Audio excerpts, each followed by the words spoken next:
মরহুম প্রেসিডেন্ট মুজিবুর রহমান মারা গেলেন, হাল ধরলেন তার মেয়ে। শহীদ প্রেসিডেন্ট জিয়াউর রহমান মারা গেলেন, হাল ধরলেন তার স্ত্রী এবং ছেলে। তারপরে আমাদের জাতীয় চাচা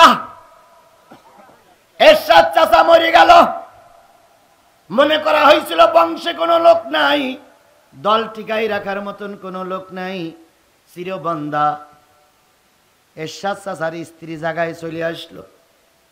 এখন এরশাদ চাচার স্ত্রী চলে যাচ্ছে, এখন কি বলে জিএম কাদেরকে সেই জায়গায় ফিট করে রেখে যাচ্ছে।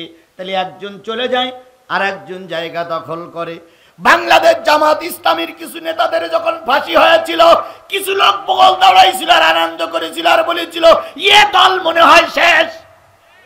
কি কি বলিনি এ দল মনে হয় শেষ। ও দল কি শেষ হয়ে গেছে? জোরে বলেন শেষ হয়ে গেছে। আল্লামা সাঈদীর যখন জেলে ঢুকানো হলো, তখন কিছু কিছু লোক বলেছিল তাফসির মাহফিল মনে হয় বন্ধ হয়ে গেল। আল্লামা সাঈদী জেলে, জামাতের নেতারা জেলে। কিন্তু আমি যতটুকু সংবাদ পেয়েছি, সত্য কি মিথ্যা আমি জানি না, জামাত ইসলাম আগের চাইতে আরো বেশি শক্তিশালী। এমন কোন থানা নাই, এমন কোন ইউনিয়ন নাই, এমন কোন ওয়ার্ড নাই যেখানে জামাত শিবিরের লোক নাই। আগে বাংলাদেশে অনেক জায়গায় ওয়াজ করতে যেতাম, জামাত শিবিরের লোক তেমন পাওয়া যেত না। কিন্তু এখন যেখানে যাই সেখানে জামাত শিবিরের লোক পাওয়া যায়। কিছুদিন আগে জামাত ইসলামের আমির, আবার মনে করি না যে হুজুর জামাতের পাবলিসিটি করতেছে না, আমি শুধু কথা প্রসঙ্গে কোরআনের কথাটাই বলতেছি। যেহেতু কেউ চলে গেলি সেই জায়গা আর একজন দখল করিয়ে দেয় কে? আল্লাহ। ও হে ইমানদারেরা, তোমরা ভালো করে শোনো, ইমান কম থাক আর বেশি থাক, যদি কালেমায় বিশ্বাস করে থাকো, আখেরাত বিশ্বাস করে থাকো, পরকাল বিশ্বাস করে থাকো, এক কথায় যদি তোমরা ঈমান এনে থাকো, তোমাদের উদ্দেশ্য করে বলি মাইয়ার তাদামিন কুমান্দিনিহি, তোমাদের দল থেকে যদি কেউ ফাঁসিতে ঝোলে, তোমাদের দল থেকে যদি কেউ মারা যায়, তোমাদের দল থেকে যদি এই দলের থেকে কেউ যদি বেরিয়ে যায়, অথবা দেশ ছাড়া হয়ে যায়, অথবা যদি গায়েব হয়ে যায়, অথবা যদি মৃত্যুবরণ করে, এক কথায় দলের থেকে কেউ যদি কোনো কারণে চলে যায় কোনো দিকে, মন খারাপ করো না, আমি আল্লাহ ও জায়গা শূন্য জায়গা পূর্ণ করে আর একজন লোক ওখানে ফিট করে দেব। আজকে অনেকের অনেক লোভ দেখানো হয়, অনেকের অনেক টোপ দেখানো হয়। টোপের মুখে যারা নত স্বীকার করেছে তাদের বিরুদ্ধে কোনো অ্যাকশন নাই, যারা হকের পক্ষে আছে তাদের বিরুদ্ধে অ্যাকশন চলতেই আছে।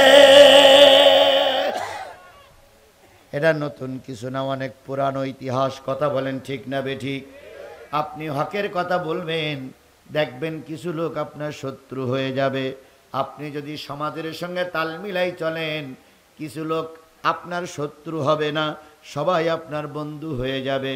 রসুল তার দাওয়াতে কাজ চালাই যেতে লাগলেন। হঠাৎ করে একদিন আবু জেহেলের সঙ্গে দেখা। আবু জেহেল কয়, আব্দুল্লাহ বেটা মোহাম্মদ, জি তোমাকে না লোভ দেখালাম, তোমাকে না টোপ দিলাম, একটা টোপও তুমি গ্রহণ করলে না, তুমি ভেবেছো কোনটা? জানো আমরা পাওয়ারে ইচ্ছা করলে তোমার যে কোনো অবস্থায় আমরা একদম গলা টুটি ধরে শেষ করে ফেলতে পারি। নবীজি তাকাই থাকলেন, আল্লাহ তোমার নবীর সঙ্গে এরা বলে কি? এত টোপ দিলাম, এত লোভ দিলাম, তারপরে কথা বন্ধ করতেছ না, ভেবেছোটা কি? নবীজি বললেন, চাচা আমি আমার বাবার কথা বলি না, আমি আমার পরিবারের কথা বলি না, আমি কার কথা বলি? আল্লাহর কথা বলি। তোমরা যেটা দিতে পারো ওটাও যদি দাও, আর যেটা দিতে না পারো সেটাও যদি দাও, আমি কালেমার কথা ততক্ষণ বন্ধ করব না যতক্ষণ 3.5 হাত বডির ভিতরে রুহু আছে। আবু জেহেল খেপে গেল। এরম খেপা আবু জেহেল মার্কা নেতা, খেপা আবু জেহেলের চামচা আজও পৃথিবীতে আছে না নাই? আজও পৃথিবীতে আছে। হক কথা বললে এরা সহ্য করতে পারে না। তরবারি বাহির করে মুহাম্মদ সাল্লাল্লাহু আলাইহি সাল্লামের মাথার উপরে 3টা আঘাত করলেন, ডাইন পাশে, মাঝখানে, বাম পাশে। 3টা আঘাতে রাসূলের মাথা ফেটে ফিনকে রক্ত বাহির হতে শুরু করলো। রক্তগুলো নাক দিয়ে, কান দিয়ে, চোখ দিয়ে যখন শরীর ভিজে গেল, নবীজি যখন ক্ষত স্থানটা ধরে নিয়ে সোজা খাদিজার বাড়ি চলে গেলেন। খাদিজা, ও খাদিজা। খাদিজা বেরিয়ে এসে বললেন, আব্দুল্লাহর বেটা মোহাম্মদ কি হয়েছে? কয়, আবুল হাকাম আমাকে মেরেছে, আবু জেহেল আমাকে মেরেছে। ঘরের ভিতরে ঢুকলো। খাদিজা নবীরে সুস্থ করতেছিলেন, সেবা দিতেছিলেন, নবীজির মাথায় হাত বুলাইতেছিলেন। কি করলে রক্তগুলো বন্ধ হয় এটা খাদিজা চেষ্টা করতেছিলেন। এমত অবস্থায় খাদিজার ঘরে যখন নবী, এমন সময় আমির হামজা গ্রামে ছিলেন না, এলাকায় ছিলেন না। আমির হামজা ছিলেন শিকারিতে।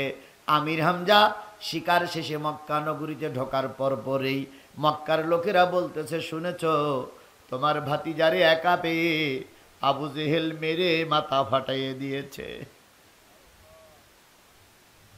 আমির হামজা ভাতিজার মাথা ফাটানোর কথা শুনে বাড়ি গেলেন না, সোজা নবীজির ঘরে চলে গেলেন। নবীকে ডেকে বলতেছে, মোহাম্মদ, শুনেছি আবু জেহেল নাকি তোমাকে মেরেছে। নবী এতক্ষণ পর্যন্ত চুপচাপ শুয়েছিলেন। এবার নবী উঠে বসে বললেন, চাচা, বাবা নাই, বাবা নাই, আত্মীয় স্বজন পাশে থাকার মতন কেউ নাই।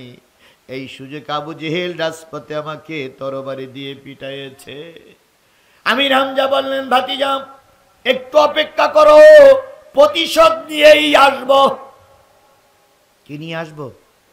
প্রতিশোধ নিয়ে আসব। আমির হামজা তখনও পর্যন্ত কালেমা পড়ে মুসলমান হয়নি। আমির হামজা চলে গেলেন আবু জেহেলের বাড়ি। আবু জেহেলকে খুঁজতে খুঁজতে পেয়ে গেলেন কাবার চত্বরে। নেতাদের নিয়ে, কর্মীদের নিয়ে আনন্দ করতেছে আর হাসাহাসি করতেছে। একজন আর একজনের গায়ে ঠেস লাগাই বলতেছে, দিয়েছি আজকে ঠিক করে, কালেমার দাওয়াত নিয়ে আর রাস্তায় নামা লাগবে না, মিছিল নিয়ে আর রাস্তায় নামা লাগবে না, সব কটারে একসঙ্গেই কুপকাজ করে দিয়েছি। আনন্দ যখন মাতোয়ারা, আমির হামজা পিছন দিক থেকে যে নেতার সামনে দাঁড়িয়ে বললেন, নেতা, নেতা, নেতা, কি হয়েছে? মোহাম্মদকে মেরেছেন? হ্যাঁ মেরেছে। কেন? এত নিষেধ করি কালেমার দাওয়াত দিও না, এত নিষেধ করি রাস্তায় নেমো না, এত নিষেধ করি ধর্মের বুলি আওড়াইও না। আমাদের কথা শোনে না। আমরা সরকারে, আমরা পাওয়ারে, আমরা ক্ষমতায়, আমাদের কথাই মক্কা চলে, আমার কথার ডিনাই করে সে কালেমা দাওয়াত দিচ্ছে, মারবো না থেকে আঙুল চুষবো? এরকম কথা বলা লোক কি আজকের সমাজে আছে? জোরে বলেন আছে? আরো জোরে বলেন আছে? তাহলে আবু জেহেলের গালিগালাজ দেন কেন? প্রতিটা আবু জেহেল এখন পাড়ায় পাড়ায়, গ্রামে গ্রামে তৈরি হয়েছে। এদের কারণে আমরা আজকে হক কথাগুলো বলতে পারি না। এদের কারণে আমার ছেলেরা কোরআনের দাওয়াত দিতে পারে না। এদের কারণে আমার সন্তানেরা কি বলে ইসলামের কথা বলতে পারে না। কথা বলেন ঠিক না বে ঠিক? তাহলে আবু জেহেল তখনও ছিল, এখনো আছে। ওই আবু জেহেলদের গালাগালি দিয়ে লাভ কি? বর্তমান আবু জেহেল সামলান, বর্তমান আবু জেহেলদের চেনেন, দেখবেন প্রকৃত আবু জেহেল বেরিয়ে আসবে। আমার ভাইয়েরা, আল্লাহ নবী সাল্লাল্লাহু আলাইহি সাল্লাম আহত। আমির হামজা বললেন, তুমি কি মনে করতেছ ভাতিজা মোহাম্মদের পাশে কেউ নেই? কই নেই তো, দলও নেই, নেতাও নেই, কেউ নেই। যে কয়জন ছিল হয় দিছি জেলে, আর নাই ঠ্যাং ভেঙেছি, আর এবার মোহাম্মদকে ভেঙেছি। আশা করি নেতা যখন আহত আর কর্মীরা একটাও রাস্তায় নামবে না। কিন্তু ওরা তো তলার ইতিহাস জানে না। নেতা মারা গেলেও আদর্শ মারা যায় না। কথা বলেন ঠিক না বে ঠিক? দেশের স্থপতি মরহুম প্রেসিডেন্ট মুজিবুর রহমানকে মেরে দেওয়া হয়েছিল এবং তার সপরিবারের সকল সদস্যকে মেরে দেওয়া হয়েছিল। এনারা দুইটা বোন কেবল বাইরে ছিল বলে বেঁচে গিয়েছিল, আর সবাইকে তো মেরে দেওয়া হয়েছিল। বলুন তো, মুজিবুর রহমান মারা গেছে, তার পরিবারের সদস্যরা মারা গেছে, তার আদর্শ কি মারা গেছে? জোরে বলেন, তার আদর্শ কি মারা গেছে? তোমরা নেতাদের ফাঁসি দিচ্ছ, বিনা কারণে নেতাদের রিমান্ডে নিচ্ছ, বিনা কারণে গুলি করে মারতেছ। অতীতের ইতিহাস থেকে শিক্ষা নাও, নেতা মারা যায় কিন্তু নীতি মারা যায় না।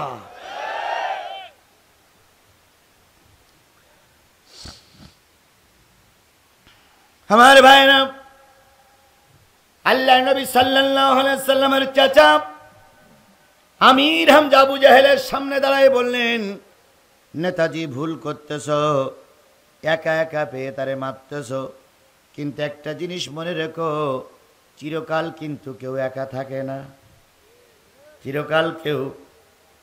আজকে চেয়ারম্যানই পাশ করতে পারেন নাই, ময়দান ছেড়ে দিয়েন না, আগামীতে হয়তো লোক আপনার পক্ষে সাপোর্ট দেবে। আগামীতে পাশ করতে পারলেন না, ময়দান ছেড়ে দিয়েন না, কাজ করতে থাকেন, মানুষের উপকার করতে থাকেন, একদিন জনগণ আপনার সাপোর্ট করবে। তোমরাও আমাদের মারতেছ, হুজুরদের মারতেছ, আলেম ওলামাদের মারতেছ, আমরা ময়দান ছেড়ে দেই নাই। আমাদের বিশ্বাস একদিন জনগণ আমাদের কোরআনের সাপোর্টে আসবেই।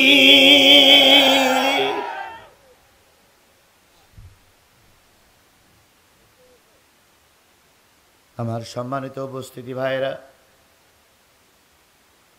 আমির হামজা আবু জেহেলের সামনে একটু যখন দাঁড়ায় গেলেন, আবু জেহেল খেপে গেল। আমির হামজা তরবারি বাহির করলেন, তরবারি বাহির করে আবু জেহেলের মাথায় 3টে বাড়ি দিল। মোহাম্মদের মাথায় কয়টা বাড়ি দিয়েছে? আমির হামজা আবু জেহেলের মাথায় কয়টা বাড়ি দিয়েছে? তাহলে মারির শোধ কি হলো? মায়ের হয়ে গেল। আসার সময় আমির হামজা বলতেছে, আবু জেহেল মনে করে না ভাতিজা একা, আজকে 3টা বাড়ির বদলে 3টা বাড়ি দিয়ে গেলাম, এরপরে যদি নবীজির দিকে বেকা চোখে তাকাও, তরবারির মাথা দিয়ে চোখটা তুলে ফেলা হবে। কথায় বলে শক্তর ভক্ত নরমের জন্য। আমির হামজা যখন ফিরে আসে, দলের কিছু দালাল থাকে না, ওলীদ ইবনে মুগীরা বলতেছে, নেতা ধরব, নেতা ধরব, নেতা ধরব। নেতা বলতেছে, দেখতেছিস চোখের চেহারা, যদি ধরতে চাইস তোর বলে কামড়াই কামড়াই খেয়েই ফেলবে, ধরাধরির দরকার নেই, জাতি দে। আমির হামজা চলে আসলেন, বাইরে থেকে ডাক দিলেন, ভাতিজা। না, নবী মোহাম্মদ বললেন, চাচা কি খবর? কয় মারির শোধ মারি নিয়েছি। মারির শোধ? নবী খুশি না বেজার? বেজার। নবী উঠে বললেন, চাচা কি শোধ নিয়েছ? কয় তোমাকে কয়টা বাড়ি মেরেছে? কয় 3টা। আমিও 3টা বাড়ি মেরেছি। হিসেবে তো খুশি হওয়ার কথা, কিন্তু আমার নবী কি বললেন, চাচা এতে আমি খুশি হই নাই, এর চাইতে লক্ষ গুণ কোটি গুণ বেশি খুশি হতাম যদি আপনার জবানে শুনতাম লা ইলাহা ইল্লাল্লাহু মুহাম্মাদুর। আমির হামজা বললেন, ভাতিজা যদি এতেই তুমি খুশি হও, তোমাকে সাক্ষী রেখে আর আমার বৌমা খাদিজাকে সাক্ষী রেখে, আমি আল্লাহকে সাক্ষী রেখে এই মুহূর্তে এই জায়গায় দাঁড়িয়ে ইমানের কালেমা পড়ে মুসলমান হয়ে গেলাম। তাহলে ইসলামের আদর্শ হইল ক্ষমা করে দেওয়া। হ্যাঁ মুসলমান, কথা বলেন, ইসলামের আদর্শ কি? আরো জোরে বলেন, ইসলামের আদর্শ কি? আমরা সেই ক্ষমাটা করতে পারি না, কথা বলেন ঠিক না বেঠিক? অথচ দাবি করে আমি পাক্কা মুসলমান, আমি মুসলমানের সন্তান, আমি মুসলমানের ছেলে, আমি মুসলমানের মেয়ে। মুসলমানের কাজ হলো ক্ষমা করে দেওয়া। যদি একটু ক্ষমতার মসনদে বসতেই পারি, ক্ষমতার চেয়ারে বসেই প্রথম হুঙ্কার দেয়, ভাতে মারব। ভাতে মারবো, পানিতে মারবো, চুবুইয়ে চুবুইয়ে মারবো। কিন্তু একটা জিনিসও তুমি জানো না, আজকে তোমার পাওয়ার আছে, তুমি ভাতে মারতেছো, পানিতে মারতেছো, কিন্তু এই ভাত আর এই পানি তোমার কপালে জুটতেও পারে, নাও জুটতে পারে। আজকে আমরা এখানে মঞ্চে অনেক নেতারা বসে আছে, অনেক আলেম ওলামা বসে আছে, আমিও বসে আছি। আগামী কালকের সকালবেলা আমার কপালে ফুলবাড়ির ভালো হোটেলের রুটি আর ডাউল আর কি বলে মুরগির ভুনা আমার কপালে আছে কি না এটা কি আমি জানি? জোরে বলেন জানি। কিছু লোক হয়তো অহংকারে গদগদ ভাব নিয়ে বলবে, আগে আমার কিচ্ছু ছিল না, এখন কোটি টাকার মালিক। আগে আমার জুতোর ফিতে কেনা পয়সা ছিল না, আমি এখন পাজারু গাড়ি চালাই। আর আগামীকালকের সকালবেলা নাস্তা খাওয়া না, নাস্তা খাওয়া হবে না মানে কোন বেটা বলেছে, কোন বিয়াদব বলেছে, কোন মায়ের সন্তান বলেছে পকেটে আছে টাকা, হোটেলে আছে নাস্তা, খাবই? এরকম জোর করলে এক কিছু লোক করতে পারে না? কোলে করিয়ে মেরিয়ে ধরে রাস্তায় গেছেন, হুজুরির অপমান অপদস্থ করে কোরআনের মাহফিল বন্ধ করে রাস্তায় গেছেন, হঠাৎ করে মাথা ঘুরিয়ে পড়ে গেছে, সবাই ধরাধরি করে হাসপাতালে নিয়ে গেল। এ বাবা এরা হবে, আমি বলতেছি হতেই তো পারে, হতে পারে না? হাসপাতালে নিয়ে হাসপাতালের ডাক্তাররা বোর্ড বসাইয়ে এক্সামিন করে কি বলে পরীক্ষা নিরীক্ষা করে ধরা পড়েছে ডায়াবেটিস। কি ধরা পড়েছে? 4-5 ডাক্তার এক জায়গায় বসে ডাক্তার কি বলে পরীক্ষা নিরীক্ষা করে ধরা পড়েছে ডায়াবেটিস, এই সাংঘাতিক ডায়াবেটিস। ডাক্তার কিছু ওষুধ লিখে দিলেন, আর ওষুধের পিছনে লিখে দিয়েছেন সকালবেলা 2 খানা রুটি, দুপুরবেলা 2 খানা রুটি, রাতের বেলা একটু চাউলের জাউ খাওয়া, কি ছাড়া? মিষ্টি ছাড়া। তো প্রেসক্রিপশন যখন নেতার হাতে ধরিয়ে দিয়েছে, নেতার ব্যাংকে আছে কোটি টাকা, নেতার সুইস ব্যাংকে টাকা আছে, নেতার বিদেশে বাড়ি আছে, নেতার গল ভরা গরু আছে, নেতার মাঠ ভরা জমি আছে, কোটি টাকার মালিক। ধরা পড়েছে কি? সকালবেলা কখান রুটি, দুপুরবেলা কয়খান রুটি, রাতের বেলা একটু চাউলের জাউ, কি ছাড়া? চিনি ছাড়া, মিষ্টি ছাড়া। নেতা তখন প্রেসক্রিপশনটা দেখে পড়ে বলতেছে, ডাক্তার সাহেব এই যে দুপুরবেলা 2 খানা রুটি, সকালবেলা 2 খানা রুটি, আর একটু চাউলের জাউ মিষ্টি ছাড়া, এগুলো কি ওষুধ খাওয়ার আগে না পরে? ডাক্তার বলতেছে আজকের থেকে এই খাবা, নতুবা আর বাঁচতে পারবা না। বলুন তো ডাক্তারের প্রেসক্রিপশন অনুযায়ী অনেক নেতা ছিল 4.5 মণ, খেয়ে গিয়ে শুটকি হয়ে গেছে, 2 কোণ রুটি কপালে জোটে। এরকম অবস্থা আমাদের সমাজের লোকের হয় না? হয় না? এত অহংকার কেন? এত মাতবরি কেন? এত অহংকার কেন? আজকে তোমার ক্ষমতা আছে, আগামীকাল সকালবেলা সূর্য ওঠার আগেই তোমার ক্ষমতা শেষ হয়ে যেতে পারে। তাহলে রসুল ছিলেন ভালো মানুষ, সেই রসুলের নামে দুরূদ আর সালাম সবাই মিলে বলছি সাল্লাল্লাহু আলাইহি ওয়াসাল্লাম। সম্মানিত উপস্থিতি, কি মাহফিল? তাফসিরুল কোরআন মাহফিল মানে কি? তাফসিরুল কোরআন মাহফিল মানে কি? যেখানে কোরআন থেকে তাফসির করা হয় সেইটারে বলা হয় কোরআনের তাফসিরুল কোরআন মাহফিল। আমি কোরআন থেকে সূরা মায়েদার 3-4 আয়াত পড়েছি। কোরআন থেকে যদি আলোচনা করি আপনারা কি শুনতে রাজি আছেন? সবাই মিলে রাজি আছেন? তাহলে ও ভাই উঠে গেল কেন? এ ভাইও দেখতে চলে যাচ্ছে। 2 নম্বর না 1 নম্বর? 1 নম্বরে ওঠা লাগবে, একটু সেবি সেবি ধরে রাখেন। একে তো লোক কম, তারপরে যদি ওটা চলা করেন খারাপ লাগবে। আর বন্ধুগণ, লোক কম, বেশিক্ষণ আলোচনা চলবে না, এই জন্য দয়া করে যে কজন আছে এ কজন চলে যাইয়েন না। আমি আশ্চর্য হয়ে গেলাম, লোকজন গেল কই? লোকজন মনে হয় মেলার জন্য প্রস্তুতি নিচ্ছে নাকি? আপনাদের এই এলাকায় নাকি মেলা হবে শুনলাম। বলেন তো মেলায় গিলে গোনা হয় না সওয়াব হয়? সবাই মিলে বলেন, গোনা হয় না সওয়াব হয়? ফতোয়ায় স্বামী কিতাবে লেখা আছে, যদি কারোর বাড়ি স্বামী কিতাব থাকে, ফতোয়ায় স্বামী কিতাবে লেখা আছে, যদি কেউ গান বাজনায় যায়, যাত্রা গান শোনে, যাত্রা গান শুনে যদি কোনো পরনারীর ড্যান্স দেখে আনন্দ অনুভব করে, হাততালি দেয়, উলুলু দেয়, অথবা সেই নাচের সঙ্গে নিচে নাচে, অথবা ওই শরীরের সঙ্গে শরীর দুলাইয়ে যদি ওখানে আনন্দ ফুর্তি করে, নিজের বৈধ স্ত্রী তালাক হয়ে যায়। ওই অবস্থায় যদি রাত্রিতে এসে স্ত্রীর সঙ্গে মেলামেশা করে, মেলামেশা করার পরে যদি ওই রাত্রিতে কোনো ছেলে অথবা মেয়ের জন্ম হয়, ওটা হয় জারজ সন্তান। আর ওই জারজ সন্তান কখনো বাপ মাকে ভালো চোখে দেখে না, অথচ সেই গান বাজনার জন্য আমার দেশের লোক পাগল।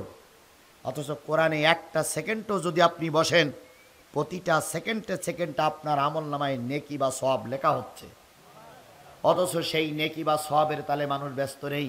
অনেক লোক গান গাইতে গাইতে, গান শুনতে শুনতে গানের প্যান্ডেলে যেই মারা গেছে। যদি গান শুনতে শুনতে গানের প্যান্ডেলে যাইতে যাইতে গানের পরিবেশে থাকতে থাকতে মারা যায়, তাহলে লোকটা মরার পরে জান্নাতে যাওয়ার সম্ভাবনা বেশি না জাহান্নামে যাওয়ার সম্ভাবনা বেশি? আর একটা লোক মাহফিল শুনতে এসেছে, নীরব নিথর ওই আল্লাহর কোরআন শুনতেছে, মাঝে মাঝে সুবহানাল্লাহ বলে, মাঝে মাঝে আলহামদুলিল্লাহ বলে।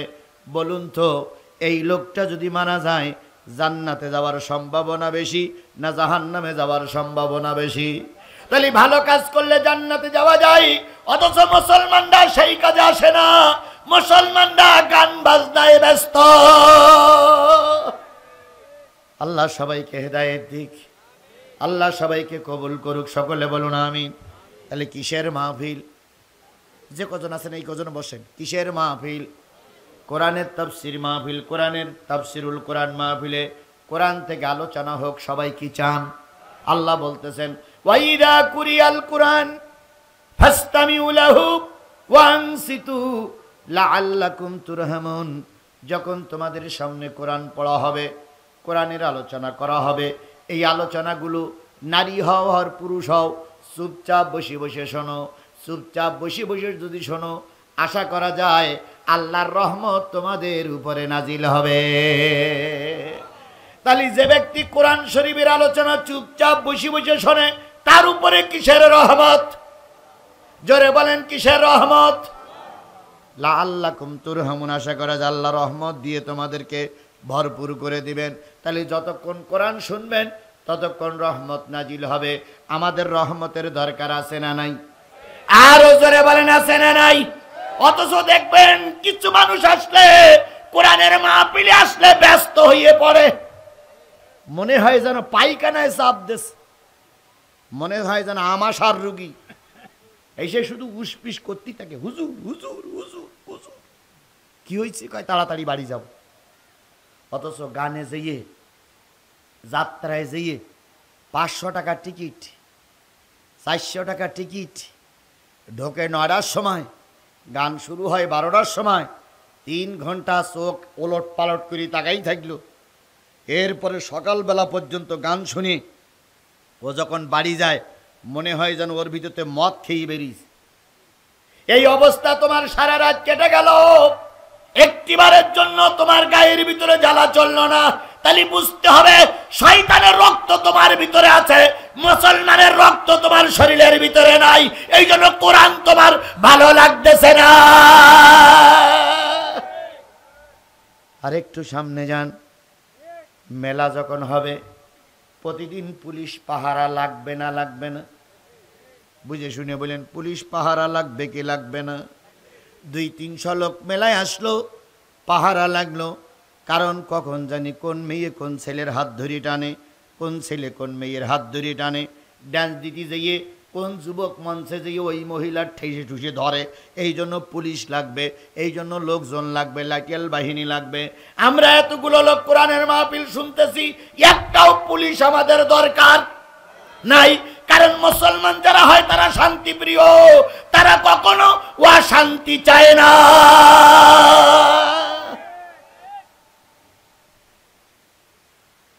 এবার বলুন তো, ঢাক ঢোল পিটানো আর গান বাজনার কাজটা কার কাজ? আরো জোরে বলেন। এটা যারা করে তারাও জানে, এটা যারা করে তারাও। কোন নেতা কি গানের মাহফিলে গানের অনুষ্ঠানে দিয়ে বলে যেটা আল্লাহর কাজ? বলে এটা সামাজিক কাজ, এটা আমরা আনন্দ দেওয়ার জন্য করতেছি। ঢাক ঢোল পিটাইলে শয়তানের কাজ হয়। প্রমাণটা কোরআনে নেন। ওয়াকাল আল্লাযীনা কাফারু লা তাসমাউ লিহাযাল কোরআন ওয়ালগাউ ফীহি লাআল্লাকুম তাগলিবুন। যখন তোমাদের সামনে কোরআন পড়া হবে তখন কাফেরেরা বলে লা তাসমাউ লিহাযাল কোরআন, এই কোরআন যেন তোমরা শুনো না। আর যেই না কোরআন শোনানোর কথা বলবে সেই ঢাক ঢোল পিটাও, সেই বাজনা বাজাও, যাতে করে কোরআনের কথা মানুষের কানে না পৌঁছায়। তাহলে ঢাক ঢোল পিটানো, গান গাওয়া, তারপরে ঢাক ঢোল পিটাইয়ে কোরআনের কথা শুনতে না দেওয়া কাদের কাজ? কাফেরের কাজ। অথচ সেই কাফেরের কাজে মানুষ যোগ দেয়, ইমানের কাজে মানুষ যোগ দেয় না। এই জন্য আল্লাহ পাক যাদেরকে একান্তই ভালোবাসে তারাই কেবল কোরআনের মাহফিলে এসে বসে। ওহে ইমানদারেরা, তোমরা ভালো করে শোনো। ইমান কম থাক আর বেশি থাক, যদি কালেমায় বিশ্বাস করে থাকো, আখিরাত বিশ্বাস করে থাকো, পরকাল বিশ্বাস করে থাকো, এক কথায় যদি তোমরা ইমান এনে থাকো, তোমাদের উদ্দেশ্য করে বলি, মাইয়ার তাদ্দা মিনকুম আন দীনিহি, তোমাদের দল থেকে যদি কেউ ফাঁসিতে ঝোলে, তোমাদের দল থেকে যদি কেউ মারা যায়, তোমাদের দল থেকে যদি এই দলের থেকে কেউ যদি বেরিয়ে যায়, অথবা দেশ ছাড়া হয়ে যায়, অথবা যদি গায়েব হয়ে যায়, অথবা যদি মৃত্যুবরণ করে, এক কথায় দলের থেকে কেউ যদি কোনো কারণে চলে যায় কোনো দিকে, মন খারাপ করো না। আমি আল্লাহ ও জায়গা শূন্য জায়গা পূর্ণ করে আর একজন লোক ওখানে ফিট করে দেব। যদি একজন চলে যায়, অথবা একজন মারা যায়, অথবা একজনের নেতৃত্বে বিরাট কাজ হচ্ছিল, সে এখন জেলায় নাই, অন্য জেলায় চলে গেছে, সে তোমার সামনে নাই, অন্য জায়গায় চলে গেছে, ভয় পেও না, মন খারাপ করো না, মন ভার করে, মন বেজার করে ঘরে বসে থেকো না। মনে করো না সেই বুঝি সব, আমি আল্লাহর পরে তাওয়াক্কুল করো, সে নাই তাতে কি হয়েছে, তোমার দলের ভিতরে কোনো ক্ষতি হবে না। আয়াতটা কখন নাজিল হলো? এই সময় নাজিল হলো যখন আল্লাহর রসুল ওহুদের ময়দানে আহত। আল্লাহ রসুল ওহুদের ময়দানে কি আহত? কি ভেঙে গেছে? হেলমেট। হেলমেট ভেঙে বর্ষার কড়া ভিতরে ঢুকে গেছে। নবীজি গর্তের ভিতরে বেহুশ হয়ে পড়ে গেছে, বেহুশ হয়ে পড়ে গেছেন। এখন কাফেরেরা বলতেছে কুতিলা মোহাম্মদ, কুতিলা মোহাম্মদ, মোহাম্মদ মারা গেছে, মোহাম্মদ মারা গেছে। এই সময় কিছু মুসলমান বলেছিল এতদিন মোহাম্মদ ছিল, মোহাম্মদের দলে ছিলাম, এখন শুনলাম মোহাম্মদ মারা গেছে, এখন আর মোহাম্মদের দলে থাকবো না, মোহাম্মদ চলে গেছে, দলও শেষ হয়ে গেছে। আল্লাহ পাক তাই বলতেছে যদি মোহাম্মদ মারাও যায়, ওমা মুহাম্মাদুন ইল্লা রাসূল কদ খালাত মিন কাবলিহির রাসূল, যদি মুহাম্মদ মারাও যায়, কিংবা যদি মুহাম্মদ একেবারে গায়েব হয়ে যায়, তাহলে তোমরা পথ ভুলে চলে যেও না, তোমরা পথ ভুলে চলে যেও না। মুহাম্মদ চলে গেলেও ও জায়গায় আমি আর একজনকে ফিট করে দেব।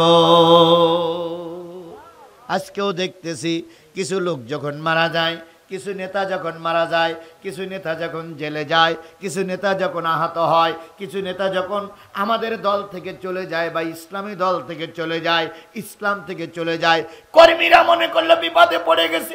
না না না, কোনো বিপদে পড়ুনি, তোমার দলের কিছু লোক চলে গেছে, আল্লাহর পরে তাওয়াক্কুল করে থাকো, ওই জায়গায় আল্লাহ পাক আর একজনকে ফিট করে দেবে। যুগে যুগে হয়েছে না হয়নি? জোরে বলেন হয়েছে না হয়নি? মরহুম প্রেসিডেন্ট মুজিবুর রহমান মারা গেলেন, হাল ধরলেন তার মেয়ে, শহীদ প্রেসিডেন্ট জিয়াউর রহমান মারা গেলেন, হাল ধরলেন তার স্ত্রী এবং ছেলে। তারপরে আমাদের জাতীয় চাচা এরশাদ চাচা মরে গেল। মনে করা হয়েছিল বংশে কোনো লোক নাই, দল টিকাই রাখার মতন কোনো লোক নাই, চিরবন্দা। এরশাদ চাচার স্ত্রী জায়গায় চলে আসলো। এখন এরশাদ চাচার স্ত্রী চলে যাচ্ছে, এখন কি বলে জিএম কাদেরকে সেই জায়গায় ফিট করে রেখে যাচ্ছে। তাহলে একজন চলে যায় আর একজন জায়গা দখল করে। বাংলাদেশ জামাত ইসলামীর কিছু নেতাদের যখন ফাঁসি হয়েছিল, কিছু লোক বল দৌড়াইছিল আর আনন্দ করেছিল আর বলেছিল এ দল মনে হয় শেষ। কি কি বলিনি এ দল মনে হয় শেষ। ও দল কি শেষ হয়ে গেছে? জোরে বলেন শেষ হয়ে গেছে। আল্লামা সাঈদীর যখন জেলে ঢুকানো হলো, তখন কিছু কিছু লোক বলেছিল তাফসির মাহফিল মনে হয় বন্ধ হয়ে গেল, আল্লামা সাঈদী জেলে, জামাতের নেতারা জেলে। কিন্তু আমি যতটুকু সংবাদ পেয়েছি, সত্য কি মিথ্যা আমি জানি না, জামাত ইসলাম আগের চাইতে আরো বেশি শক্তিশালী। এমন কোন থানা নাই, এমন কোন ইউনিয়ন নাই, এমন কোন ওয়ার্ড নাই যেখানে জামাত শিবিরের লোক নাই। আগে বাংলাদেশে অনেক জায়গায় ওয়াজ করতে যেতাম, জামাত শিবিরের লোক তেমন পাওয়া যেত না। কিন্তু এখন যেখানে যাই সেখানে জামাত শিবিরের লোক পাওয়া যায়। কিছুদিন আগে জামাত ইসলামের আমির আবার মনে করি না যে হুজুর জামাতের পাবলিসিটি করতেছে না, আমি শুধু কথা প্রসঙ্গে কোরআনের কথাটাই বলতেছি। যেহেতু কেউ চলে গেলি সেই জায়গা আর একজন দখল করিয়ে দেয় কে? আল্লাহ। জামাতের আমির বাংলাদেশের যতগুলো জনপ্রিয় নেতা, আমার বিশ্বাস ডাক্তার শফিকুর রহমান সবার উপরে। যদি বলেন কেন? আপনার পঞ্চগড়ে নৌকাডুবি হলো, এরশাদের বাড়ি রংপুর, এরশাদের জিএম কাদের এবং রওশন এরশাদ যাবার আগেই জামাতের আমির হাজির। তাহলে এগুলো তিনি সামাজিক কাজ করেছেন। সিলেটে বন্যা হলো, বন্যায় কোন নেতা যাবার আগে তিনি হাজির। কথা বলেন ঠিক না বে ঠিক? এখন তাকে আপনারা ধরলেন, ধরি আর এখন আর কি বলে রাজাকারের মামলা দিতে পারতেছেন না, কারণ তিনি হলো মুক্তিযোদ্ধা পরিবারের লোক, তাই তার নামে আর রাজাকারের মামলা দিতে পারলেন না। মামলা দিলেন কি? জঙ্গি উস্কানিদাতা। 7 দিন রিমান্ড শেষে টিটিআরসি না টিটিসি কি একটা সংগঠন আছে, তারা রিমান্ডে নিল। তারা 7 দিন পরে কোর্টে জমা দিল আর বলল জঙ্গির সম্পৃক্ততা, জঙ্গির সঙ্গে সম্পৃক্ততা ডাক্তার শফিকুর রহমানের পাওয়া যায়নি। তারপরে আরো 3 দিন রিমান্ড, 10 দিন রিমান্ডের পরে গতকালকে তিনি আমার জেলের ভিতরে চলে গেছে। এবার যারা রিমান্ডে নিয়েছিলেন তারা হাসতে হাসতে বলেছিলেন উনি নীরব ছিল, কোনো পক্ষে সায় দেয়নি, এই জন্য আমরা কিছুই বলতে পারছি না, জমা দিয়ে দিলাম। ও আমার ভাইয়েরা, একটা জিনিস আমি প্রথম বলেছি আবারও বলতেছি, নেতা মেরে নেতার আদর্শ খুন করা যায় না, বরং নেতা মারলে কর্মীরা আরো উৎসাহিত হয়। আজও তাই দেখতেছি। কথা বলেন ঠিক না ঠিক? হেফাজতকে গুলি করে মারি হেফাজতের লোক কি কমেছে না বেড়েছে? বেড়েছে। আল্লাহ রাব্বুল আলামিন তাই বলতেছে, ভয় পেও না।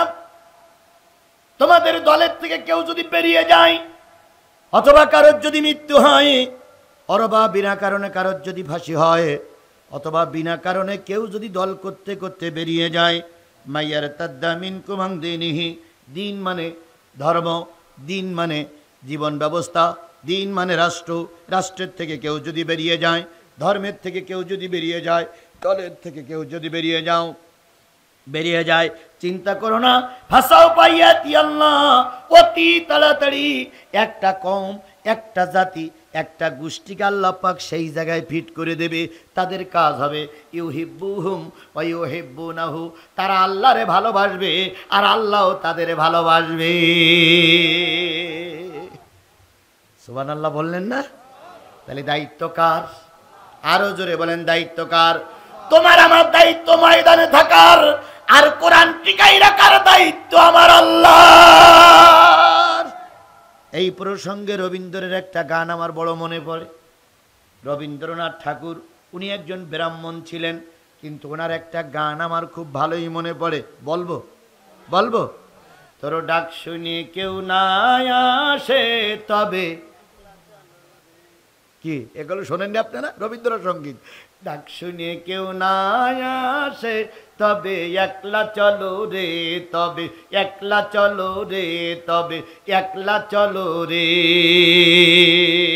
কেন বলেছেন? আজকে তুমি দাওয়াতি কাজ করছো, তুমি হকের পথে কোরআনের পক্ষে আছো, কেউ তোমার পক্ষে সাড়া দিচ্ছে না। 2 বছর 3 বছর দাওয়াতি কাজ করো, 5 বছরের মাথায় যেয়ে দেখবে তোমার ডাইনে বামে সামনে লোক দাঁড়িয়ে গেছে। ও দিনাজপুরের মুসলমানেরা, কিসের জন্য ভয় পাও? আজকে তোমাদের দলে লোক নাই, বিভিন্ন হামলা মামলার কারণে খুব তাড়াতাড়ি মামলা হামলা বন্ধ হয়ে যাবে, তোমাদের দলে লক্ষ লক্ষ লোক পাওয়া যাবে। ভয় পেও না, ভয় পেও না, আধারে ভয় পেও না, আধারে ভয় পেও না, আলো আছে আড়ালে। আধারে ভয় পেও না, আলো আছে আড়ালে, কালো সব দূরে যাবে তুমি উঠে দাঁড়ালে। আধারে ভয় পেও না, আলো আছে আড়ালে, জালিমেরা পালিয়ে যাবে তুমি সোজা হয়ে দাঁড়ালে। ময়দানে সোজা মেরুদণ্ড সোজা করে দাঁড়াও, তাকবীর ধ্বনি দাও, বাতিলেরা ময়দান ছেড়ে পালিয়ে চলে যাবে। তাহলে সকল ব্যাপারে সবর্দ করব কার কাছে? আর হুজুরে বলেন কার কাছে? একেতে লোক কম, তারপরে কয়জন হুজুর চলে গেল। হায় হায় রে। আল্লাহ রাব্বুল আলামিন বললেন, এই জায়গায় কিছু লোককে ফিট করে দেব, যারা আমাকে ভালোবাসবে আমিও তাদের ভালোবাসবো। ইউহিব্বুহুম ওয়া ইউহিব্বুনাহু আযিল্লাতিন আলাল মুমিনিন আইজ্জাতিন আলাল কাফিরিন। তারা মুমিনদের জন্য হবে বড় নরম, আর কাফেরদের জন্য হবে বড় শক্ত। কেমন মুমিনদের জন্য নরম বলুন তো? আপনিও টুপিওয়ালা আমিও টুপিওয়ালা, আপনিও ইমানদার আমি ইমানদার, আপনি কোরআন আলা আমি কোরআন আলা, আপনি মুসলমান আমিও মুসলমান। আপনার সঙ্গে আমার রক্তের কোনো সম্পর্ক আছে? আপনি কি আমার ছেলে? আপনি কি আমার বাবা? আপনি কি আমার আপন ভাই? না। কিন্তু আমরা এখানে যারা বসেছি সবাই আপন ভাইয়ের চাইতে আপন, কারণ আপন ভাই আপন ভাইয়ের ক্ষতি করে, ধর্ম ভাই কোন মুসলমানের ক্ষতি করে না। বাংলাদেশে যতগুলো মামলা হয়েছে সব মামলার পিছনে আপন লোক জড়িত। একই বাবার 2 ছেলে, এক ছেলে করে আওয়ামী লীগ আর এক ছেলে করে বিএনপি। আওয়ামী লীগের ভাইরা এখন পাওয়ারে বসে কোনো ব্যাঙের মতন ফুলেছে, ফুলে বিএনপি লোকের নামে সব মামলা দিয়েছে। কথা বলেন ঠিক না বেটি? আবার আওয়ামী লীগের কিছু লোক অতি উৎসাহিত হয়ে জামাত শিবির নামে মামলা দিয়েছে। কথা বলেন ঠিক না বেটি? কিন্তু আমি আপনার নামে মামলা দেইনি, আপনি আমার নামে মামলা দেননি, কারণ আমরা দিনী ভাই। কিন্তু আপন ভাই আপন ভাইয়ের খুন করে, আপন ভাই আপন ভাইয়ের জমি দখল করে, কিন্তু দিনী ভাই দিনী ভাইয়ের ক্ষতি। তাহলে আপনি আমি দিনী ভাই। আল্লাহ রাব্বুল আলামিন তাই বলতেছে, এরা যখন কোরআনের ছায়াতলে আসে এরা একজন আর একজন ভাইয়ের জন্য হয়ে যায় নরম দিলের, আর যখন কোরআনের বিপক্ষে যারা থাকে তাদের জন্য হয় এরা বড় কঠোর। কাফেরদের সঙ্গে কোনো আতত করে না, কাফেরদের সঙ্গে কোনো সুসম্পর্ক রাখে না। কাফেরদের মোকাবেলা করতে গিয়ে যদি ফাঁসিতে ঝুলতে হয় তাও তারা ঝোলে, তারপরে জেল খাটতে হয় তাও তারা খাটে, তবু কাফেরদের সঙ্গে কোনো সুসম্পর্ক করে না। মুমিনীরা সুসম্পর্ক করে মুমিনের সঙ্গে। আইজ্জাতিন আলাল মুমিনিন আজিল্লাতিন আলাল মুমিনিন আইজ্জাতিন আলাল কাফিরিন। এরা কাফেরদের জন্য কঠোর আর মুমিনের জন্য নরম। মুমিনের জন্য আল্লাহ নবী যখন হিজরত করে মদিনায় চলে গেলেন, কিছু মুহাজির রাসূলের সঙ্গে চলতেছে, যখন মদিনার গলিতে চললেন, যার 2 জন স্ত্রী ছিল সে একজন স্ত্রীকে তালাক দিয়ে মহাজের ভাইয়ের সঙ্গে বিয়ে দিলেন। যার 2টা বাড়ি ছিল, একটা বাড়ি মহাজের ভাইকে দিয়ে দিলেন। যার 2টা ঘোড়া ছিল, একটা ঘোড়া মহাজের ভাইকে দিয়ে দিলেন। যার 2টা তরবারি ছিল, একটা তরবারি মহাজের ভাইকে দিয়ে দিলেন। যার 2টা ঢাল ছিল, একটা ঢাল মহাজের ভাইকে দিয়ে দিলেন।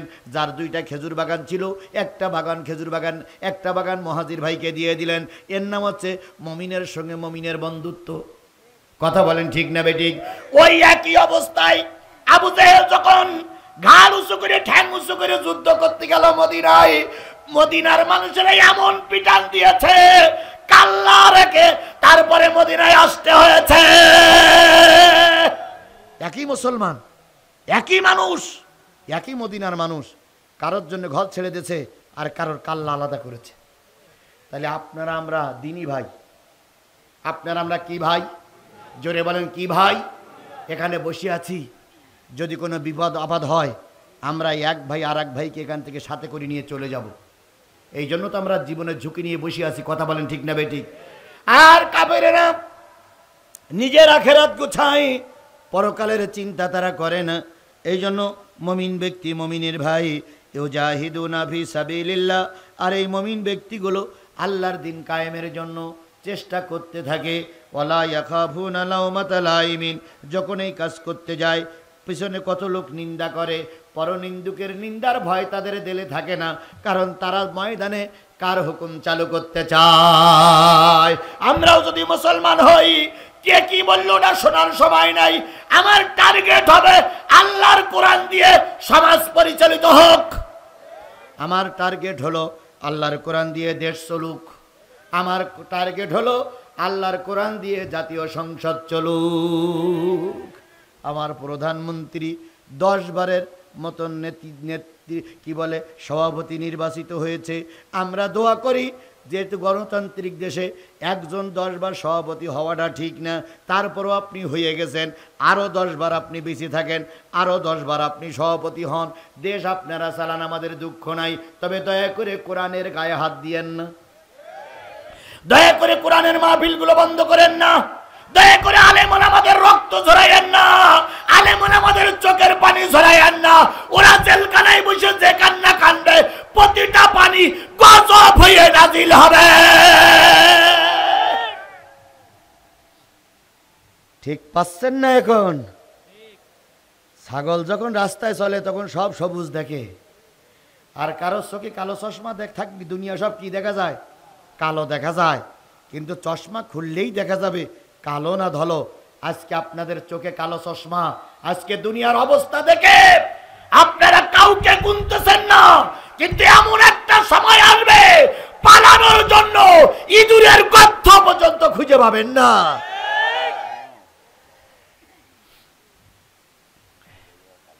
আল্লাহ বোঝার তৌফিক দিক। আরো জোরে, আরো জোরে, আরো জোরে। এটা আল্লাহর পক্ষ থেকে বড় করুণা। আল্লাহ সব কিছু জানেন এবং শোনেন। আল্লাহ সব শুনতেছেন, আল্লাহ সব দেখতেছেন। কথা বলেন ঠিক না বেঠিক? আল্লাহ চোখের আড়ালের ভিতরে বাইরে কেউ যেতে পারবেন? আরও জোরে বলেন, যেতে পারবেন? বন্দুকের গুলি মিস হয়, ভালো করে শোনা মুসলমান, বন্দুকের গুলি মিস হয়, টার্গেট মিস হয়, নির্দেশনার দিক নির্দেশনা মিস হয়, কিন্তু চোখের পানি জমিনে পড়লে সেটা মিস হয় না। আগের হুজুর গান গেয়ে গেছেন, যাদের হৃদয় আছে আল্লাহর ভয়, তারা কভু পথ ভুলে যায় না, তারা কভু পথ ভুলে যায় না। আল্লাহর প্রেম ছাড়া এই দুনিয়ায় কারো কাছে কোনো কিছু চায় না, কারো কাছে কোনো কিছু চায় না।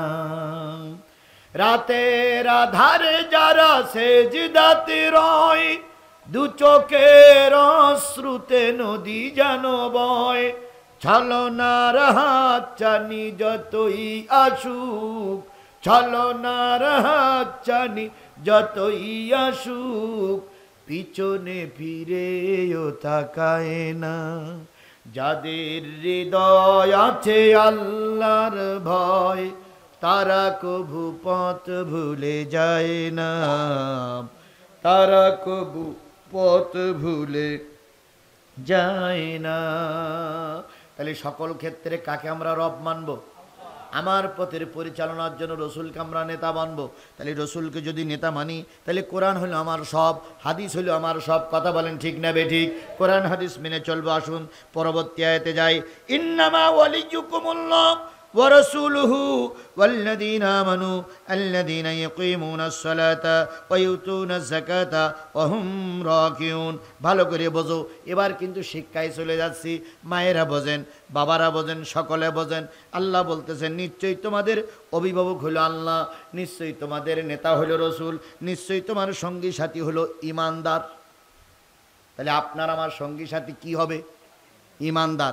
আপনার আমার প্রভুকে, আপনার আমার নেতাকে, আপনার আমার সাথী হলো ইমানদার। তাই যদি হয়, বলুন তো এখানে যত লোক আছেন সবাই আমরা কি ইমানদার? এবার বলুন তো 2-3 দিন পরে আপনাদের মেলা হবে, মেলায় ইমানদার লোক বেশি না শয়তান প্রকৃতির লোক বেশি? মেলাটা কোথার থেকে চালু হলো তা কি আপনারা জানেন? জানেন এই মেলা কোথার থেকে চালু হয়েছে পৃথিবীর ইতিহাসে? জানেন না? জানলে গায়ের পশম শিউরে দিয়ে উঠবে। হযরত ইব্রাহিম আলাইহিস সালামকে যেদিন নমরুদ অগ্নিকুণ্ডে ফেলবে, ভালো করে শোনেন, নারীরাও শোনেন, পুরুষও শোনেন, আমার চেয়ারম্যানও শুনুক, আমরা আওয়ামী লীগের লোক, বিএনপির লোক শুনি, যারা মেলা দিচ্ছেন তারাও শোনেন। সর্বপ্রথম নমরুদ চাইছিল ইব্রাহিমকে কোন জায়গায় ফেলাবে? আগুনে ফেলাবে। কিন্তু ইব্রাহিমকে ফেলানো যাচ্ছিল না। বিশাল অগ্নিকুণ্ড তৈরি করা হলো, অগ্নিকুণ্ডের ভিতরে ফেলাবে, কিন্তু ফেলানোর কোনো লাইন পাওয়া গেল না, ফেলানোর কোনো সুযোগ পাওয়া গেল না। সবাই মন খারাপ, ওই অগ্নিকুণ্ডের ভিতরে কি করে ইব্রাহিমকে ফেলানো হবে, কি করে আগুন জ্বালানো হবে, সবার মন খারাপ। হঠাৎ করে একজন মুরব্বী টাইপের লোক এসে নমরুদের পাশে বসে বলতেছে, নেতা মন খারাপ কেন? কই ইব্রাহিমের আগুনে ফেলাবো, বিরাট একটা মেলার আয়োজন করেছি, এই মেলায় বিভিন্ন লোকের কাছ থেকে আমি টিকিট কেটে টাকা নিছি, মানুষের মেলা দেখাবো। কি মেলা? ইব্রাহিমের আগুনে ফেলানোর মেলা। এই লোকজন সব এসে গেছে। এখন আমি যে ইব্রাহিমকে আগুনে ফেলাবো ওই শক্তি আমার নাই। কারণ হলো আমি যে ফেলাবোর কাছে তো আমি যেতে পারছি না। এই যে মেলার লোকজন, কত ধরনের লোক টিকিট কেটে বসে আছে, যদি না ফেলাতে পারি এরা প্রত্যেকে আমার গায়ের চামড়া খুলবে। ভালো করে বুঝেন। শয়তান হেসে বলল, ওই মুরব্বী হেসে বলল, এটা কোনো ব্যাপার? কয় কেন? কয় এটা কোনো ব্যাপার না। কয় কেন? কয় কি করলে ইব্রাহিমরে আগুনে ফেলানো যাবে ওটা আমি জানি। কয় কি করে জানো? কয় একটা চড়ক নিয়ে এসো। চড়ক মানে হলো ঘূর্ণি জাতা কল, ঘূর্ণি কল নিয়ে এসো। ঘূর্ণি কলের দড়িতে ইব্রাহিমের কোমরে বেঁধে দাও, কাপড় খুলে ফেলো, ন্যাংটা করে ইব্রাহিমকে চড়কে বেঁধে দাও, জোরে একটা ঘুর দিয়ে দড়িটা কেটে দাও। ওই পাকের ওই বাড়িতে ইব্রাহিম যেয়ে পড়বে, সমস্ত লোক আনন্দ করবে, হাততালি দেবে, ইব্রাহিম অগ্নিকুণ্ডে পড়েছে, তোমার মেলা সার্থক হয়ে যাবে। মেলার আবিষ্কার কিন্তু এখান থেকে শুরু। এবার নমরুদ বলতেছে, তুমি কে গো বাবু, বাড়ি কোথায়, এত বুদ্ধি? মিস্টার মুরব্বী বলতেছে, তুমি কি ইবলিস শয়তানের নাম শুনুনি? কয় তা তো শুনেছি। কয় আমি সেই লোক, তোমারে বুদ্ধি দিচ্ছি, তুমি যাতে জিতে যাও। জো হুকুম জাহাবানা। জনগণের বলল তাড়াতাড়ি চড়ক বানাও। পয়লা চৈত্র আমাদের দেশে চড়ক পুজো হয় না, এটাও মুসলমানদের জন্য হারাম। ওই চড়কের আবিষ্কার ওখান থেকে। চড়ক বানাও। চড়ক বানানো হলো। এবার চরকায় ঘুর দেওয়া হলো, ইব্রাহিমের কোমরে দড়ি বাঁধা হলো। চরকায় ঘুর দেয়, যেই না দড়ি কাটতে যায় সেই চড়ক ভেঙে যায়। কারণ আল্লাহর খলিল আগুনে পড়বে আর আমার আল্লাহ তামাশা দেখবে না।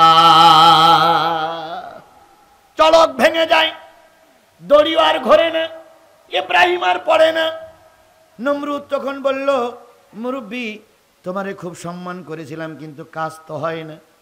শয়তানি তোমার ডাও খাটে না, আমার ডাও খাটে না, মেলা তো আর চলে না। এত লোক গান বাজনা শুনতে এসেছে, ওদের মনে শান্তি তো দিতে পারি না। মুরব্বী তখন বলল, ইবলিস তখন বলল, তুমি যা দেখো না আমি তা দেখি। তোমার চোখে যা ধরা পড়ে না আমার চোখে তাই ধরা পড়ে। আমি যে জিনিসটা দেখতেছি তুমি তো তা দেখতে পাচ্ছ না, এই জন্য দয়া করে তুমি আমার পরে ইক্তেদা করো, আমি যেটা বলি সেটাই শোনো। কয় কি? কয় আমি দেখতেছি চড়কের তলদেশে হাজার হাজার ফেরেশতারা চড়ক ধরে রেখেছে। আল্লাহর খলিল আগুনে পুড়ুক, এটা আল্লাহ চায় না, ফেরেশতাও চায় না। এই জন্য চড়ক ধরে রেখেছে কারা? ফেরেশতারা। এখন এই ফেরেশতারা যদি এখানতে না যায় তাহলে চড়ক ঘুরবে না। নমরুদ তখন বলতেছে, এত লোকের টিকিট কাটালাম, যাত্রার টিকিট দিলাম 200 টাকা 500 টাকা, এখন যদি যাত্রায় ন্যাংটা মিয়ে না নাচানো যায় তাহলে তো আমার গোষ্ঠী সাফ হয়ে যাবে। আমার চেয়ারম্যানও শেষ, এমপিগিরিও শেষ, মন্ত্রীগুরু শেষ। কি করিয়ে মেয়ে নাচান যাবে তাই দেখ, ইমান থাক আর যাক।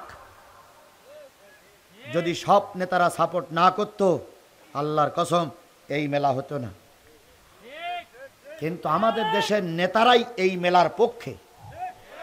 আপনি আমি স্লোগান তুলে কাজ হবে কি? ও নেতারা মাহফিলেও আসে, আবার ওই চড়কেও যায়। এরা যাত্রাও গান শোনে, এরা আবার কোরআনের মাহফিল শোনে, এরা দুর্গা পূজাও যায়, আবার মসজিদের আগের কাতারেও বসে। এটা আমাদের মুসলমানদের দেশ, কথা বলেন ঠিক না বে ঠিক? তবে এই এলাকায় গুলো মেলা চলে, আমার দক্ষিণবঙ্গের কোনো জেলায় মেলা চলে না। খুলনা বলেন, যশোর বলেন, ওই এলাকায় কোনো মেলা হতে দেয় না জনগণ, কিন্তু এই এলাকায় এখনো চালু আছে। শুনে নেন মুসলমান, আপনারাই তো যাবেন মেলায়। আবার ভাইয়েরা, নমরুদ তখন বলল, কি করিতে হইবে? এই ফেরেশতা যদি এখান থেকে তাড়াই দিতে হয় তাহলে এখানে নাপাকি কারবার শুরু করতে হবে। নাপাকি কারবার ছাড়া এখান থেকে ফেরেশতা যাবে না। কয় তাহলে কি করিতে হইবে? সমস্ত গ্রাম থেকে নর্তকীদের দাওয়াত করো, নর্তকীদের বলে দাও যারা এখানে ন্যাংটা হয়ে নাচবে, যারা ড্যান্স দেবে, যারা নাচানাচি করবে, আমি নমরুদ তাদের পুরস্কার দেবে, কথা বলে দাও। আর ওই নাচানাচি করতে যারা আসবে ওদের সঙ্গে যারা জেনা করবে, তাই রাস্তায় করুক আর মাঠে করুক আর ভাড়া করে করুক আর ওই ময়দানে করুক আর যেখানে করুক, ওদের সঙ্গে যারা জেনা করতে চাইবে খবরদার এই মেয়েরা যেন নামাত না করে, মেয়েরা যেন রাজি হয়ে যায়। ওই যুবক আর যুবতী যখনই জেনা শুরু করবে তখন আল্লাহর ফেরেশতারা চলে যাবে। আর যখন আল্লাহর ফেরেশতারা চলে যাবে তখন গজবি নাচ গান চলবে, তখন মেলা চলবে। এর আগে মেলা চালাতে পারবা না। যেমন কথা তেমন কাজ। নমরুদ হুকুম করে দিল যে সমস্ত নারীরা আজকে আমার এই মেলা বজায় রাখার জন্য, ইব্রাহিমের আগুনে ফেলানোর জন্য এই মেলায় যারা আসবা, যারা নাচতে পারবা, অনেক পুরস্কার দেওয়া হবে। আর যুবকদের বলা হলো, যেই যুবক ওই নারীরে মঞ্চে ফেলাইয়েছে না করতে পারবা তাকেও পুরস্কার দেওয়া হবে। তোমরা জেনা করো, আমরা দেখব, আমরাও আনন্দ করব। পক্ষান্তরে ইব্রাহিম আগুনে পুড়বে। সমস্ত নারীরা এসে গেল, যুবতী নারীরা আসলো। সেই নারীর মঞ্চে ছিল 40 জন। 40 জন পুরুষ মঞ্চে উঠল। একে অপরে ড্যান্স দিতে দিতে, নাচতে নাচতে, কেউ কারোর গালে চুমা দেয়, কেউ কারোর লজ্জাস্থান ধরে। এভাবে করতে করতে ওখানে ওপেনলি খোলা ময়দানে, নমরুদের বেলায় ওপেনলি খোলা ময়দানের জেনাবে বিচার শুরু হলো। এবার ফেরেশতারা চলে গেল, আল্লাহর খলিল ইব্রাহিম আগুনে পুড়ল।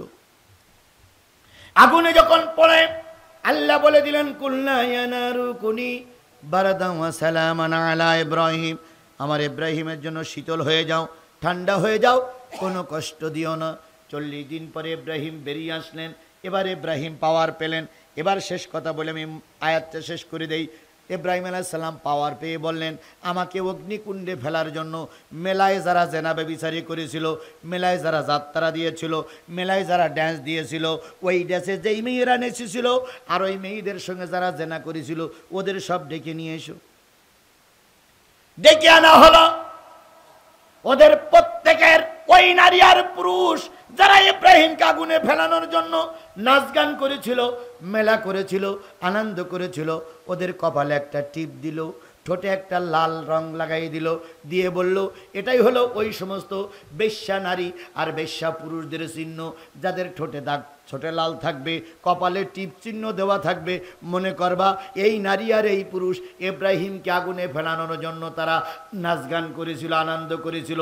সেইখান থেকে টিপ প্রথা, সেইখান থেকে কপালে টিপ আর ঠোঁটের এই লাল প্রথা চালু হলো। ও আমার মায়েরা, ও আমার বোনেরা, তোমরা কি চাও আল্লাহর খলিল ইব্রাহিম আগুনে পুড়ুক? তাই যদি না চাও, সকলের কাছে পায়ে হাত দিয়ে বলে গেলাম, মেলা যারা করতেছে কৈফিয়ত তারা দেবে। দয়া করে তুমি, আমি, তোমার আমার মা বোনেরা মেলায় যেতে পারবা না, আল্লাহর পক্ষ থেকে হারাম। তবে হ্যাঁ, মেলাটা যদি যাত্রা না হয়, মেলাটা যদি পুতুল নাচ না হয়, মেলাটা যদি নন ইসলামিক কোনো কার্যকলাপ না হয়ে শুধু জিনিসপত্রের কেনা মেলা হয়, সেগুলো আলাদা ব্যাপার। কিন্তু যেখানে গেলে মানুষের ইমান হারা হয়ে যেতে হয়, যেখানে মানুষের অপচয় টাকা হয়, যেখানে নারীর ড্যান্স দেওয়ার জন্য টিকিট করা হয়, এ জাতীয় মেলা গোটা বাংলাদেশ নয়, গোটা পৃথিবীর সব আলেমরাই একমত, হারাম, হারাম, হারাম। এরপরও যদি তুমি না মানো, আমার কিচ্ছু করার নাই। কিন্তু আজকের থেকে যদি না মেনে তুমি ওখানে যাও, গত বছর হয়েছিল হাফ গোনা, এবার হবে ডবল গোনা। কারণ গত বছর তুমি বলতে পারতে আমি শুনিনি, আমি জানতাম না। আজকে যখন তুমি জেনেছো, মুসলমানের বাচ্চা যদি তুমি হয়ে থাকো, যদি তোমার বাবার আর তোমার মায়ের কলেমা পড়ি বিয়ে হয়ে থাকে, যদি তোমার বাবার বৈধ রক্ত দিয়ে তুমি দুনিয়ার মুখ দেখে থাকো, তোমার আর তোমার বাবার রক্ত যদি ঠিক হয়, তুমি মুসলমানের বাচ্চা হয়ে কোনো যাত্রার অনুষ্ঠানে যেতে পারবা না। আর যদি যাও, আগেই বলেছি ফতোয়া স্বামী কিতাবে লেখা আছে, যারা মেলায় যায়, মেয়েদের নাচে যারা আনন্দ করে, হাততালি দেয়, উলুলু দেয়, তারপরে ঢোল তাবলা বাজায়, ওর সঙ্গে যারা শরীর দুলায়, ওর সঙ্গে যারা সঙ্গ দেয়, ওই অবস্থায় যাত্রা শেষ হওয়ার পরে যদি ওই নেশা বাড়িয়ে সে কাজে লাগায়, আর আমার ভাবি যান যদি গর্ভবতী হয়, ওই সন্তান হবে হারামজাদা। আর ওই অবৈধ সন্তান কখনো তোমার বাবা বলে ডাকবে না, তোমার গলা ধরে উঁচু করে ডাস্টবিনে ফেলবে। দোষটা তোমার। তওবা করো, ফিরে এসো, আল্লাহ পাক বোঝার তৌফিক দান করুক। আরো জোরে বলেন। কিছু লোক হয়তো রাগ করেছেন, আমার কিচ্ছু যায় আসে না। আপনারা রাগ করলু কি আর না করলু কি, আমার দায়িত্ব দাওয়াতটা পৌঁছায় দেওয়া, মানা না মানার ব্যাপারটা আপনাদের দায়িত্ব ছেড়ে দিলাম। তাহলে আমি বলতেছিলাম, আমার প্রভুকে, আমার নেতাকে, আমার সঙ্গী সাথী হলো ইমানদারেরা। আল্লাযীনা ইউকিমুনাস সালাহ, তাদের সঙ্গে ওঠা বসা করবেন যারা নামাজি। ওয়া ইউতুনাজ যাকাত, তাদের সঙ্গে থাকবেন যারা যাকাত আদায় করে। ওহুম রাকিউন, তারা নম্র এবং বিনয়ী। ওয়া মান ইয়াতাওয়াল্লাল্লাহু ওয়া রাসূলা ওয়াল্লাযীনা আমানু, যারা আল্লাহর অভিভাবক মানে, রসুলকে নেতা মানে, ইমানদারদের সঙ্গে থাকে। ফাইন্না হিজবাল্লাহ, আল্লাহর ভাষায় তারা হলো আল্লাহর দলের লোক। আর যারা আল্লাহর দলের লোক, আল্লাহ পাক তাদের ইহকালে সম্মানিত করবেন, পরকালে বিজয় দান করবেন। তাহলে এই কাফেলার কাছে কি এই মর্মে শপথ নিতে পারি, যতদিন বেঁচে আছি কিসের পক্ষে? কারা কারা কোরআনের পক্ষে থাকতে রাজি আছেন? দুই হাত উঁচু করে দেখান। আমি কিন্তু আওয়ামী লীগের বিএনপির পক্ষে থাকতে বলিনি, কি জামাতের পক্ষে থাকতে বলিনি। সকল মুসলমানদের হৃদয়ের স্পন্দন নাম কি? কোরআন। তাহলে আমরা সবাই কিসের পক্ষে? সবাই মিলে হাত উঁচু করে দেখান কিসের পক্ষে? আয় আল্লাহ, লোক সংখ্যা কম, রাত 12টার পরে তোমার কাছে সবাইকে আমি নিয়ে হাজির হলাম। দয়া করে আমাদের এই শপথ তুমি কবুল করে নাও। আমাদের সবাইকে কোরআনের পক্ষে থাকা তৌফিক দিয়ে দাও। কোরআনের বিপক্ষে যায় এমন কোনো কাজ তুমি দয়া করে আমাদের করাইও না। মা বোনের আপনারও হাত তুলে, ছোট্ট করে হাত তুলে আল্লাহর দেখান। যেহেতু আপনাদের মজলিসে আমি নাই, কিন্তু আল্লাহ আপনাদের মজলিসে আছে, সবাই মিলে হাত তুলে আল্লাহর দেখাই আমরা কোরআন হাদিসের বিপক্ষে যাব। এবার আসুন, আমার আর মাত্র 4টে দাবি। 1 নম্বর দাবি, মা বোনদের কাছে, মায়েরা বোনেরা অনেক কষ্ট করে এসেছেন, 5 ওয়াক্ত নামাজ পড়ুন, রমজানে রোজা রাখুন, নিজের সতীত্ব, নিজের ইজ্জত স্বামী ছাড়া অন্য কাউকে দেখাবেন না, পর্দা করুন, ধর্মের পক্ষে থাকুন, আপনি জান্নাতি। আর আপনাদের কাছে নসিহাত, আমরা এখানে আছি যারা সবাই ইমানদার, এবার নসিহাত, আমরা আগামী কাল থেকে যারা নামাজ পড়ি না, 5 ওয়াক্ত নামাজ পড়ব ইনশাআল্লাহ। কোরআনের বিপক্ষে যায় এমন কোনো কাজ আমরা